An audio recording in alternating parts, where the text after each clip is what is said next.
সরকার গঠনের পর থেকে সাংগঠনিক তৎপরতায় ঝিমিয়ে পড়েছে বিএনপি।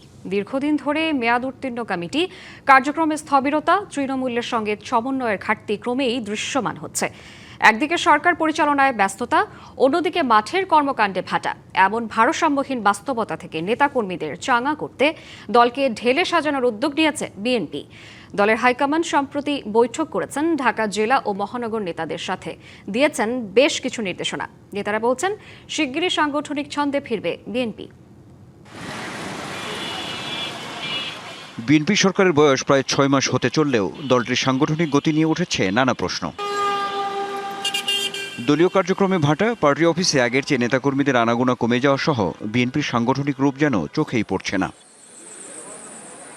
এমন পরিস্থিতিতে গত শনিবার সন্ধ্যায় ঢাকা জেলা ও মহানগর নেতাদের নিয়ে তাৎক্ষণিক বৈঠক করেন বিএনপি চেয়ারম্যান তারেক রহমান।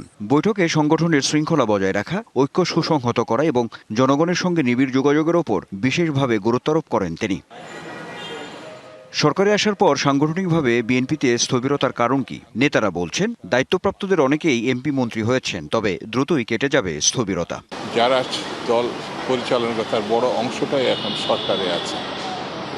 আমার ধারণা যেটা আমাদের সাংগঠনিক প্রসেস সেটা আছে, আরও গতি পাবে খুব সহসায়। তারপরে দল আবার পূর্বের মতন আরও বেশি গতিতে এগোতে পারে। বাংলা কিউআর, যেখানে নগদ পেমেন্ট সেখানে। সারা দেশে 10 লাখেরও বেশি মার্চেন্টে নগদে পেমেন্ট করুন খুব সহজে। যদি সরকার ভালো কাজগুলো করেন তখন মানুষ প্রশংসা করবে বিএনপির, আর মানুষের এই প্রশংসায় বিএনপিকে জনপ্রিয় করবে।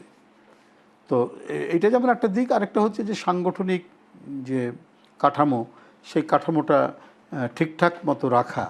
সে ব্যাপারে মানে দলের বিভিন্ন পর্যায়ে নেতৃবৃন্দ, জেলা পর্যায়ের নেতৃবৃন্দ, থানা পর্যায়ের নেতৃবৃন্দ, উপজেলা পর্যায়ের নেতৃবৃন্দ, পৌর নেতৃবৃন্দ সবাই ওয়াকিবহাল আছেন, প্রত্যেকের কাজ করছেন। তাৎক্ষণিক ওই বৈঠকে নেতাকর্মীরা নিয়মিত পার্টি অফিসে যাচ্ছেন কিনা সে বিষয়েও জানতে চান বিএনপি চেয়ারম্যান। নেতারা বলছেন, চেয়ারম্যানের নজরদারিতে আছে দলের হাল হকিকত। সংগঠন ঠিক রাখতে দায়িত্বপ্রাপ্তরা কাজ করে যাচ্ছেন বলেও দাবি তাদের। ইতিমধ্যে আমাদের কিন্তু ঘোষণা আছে, খুব অল্প সময় আমরা জাতীয় সম্মেলনে যাব।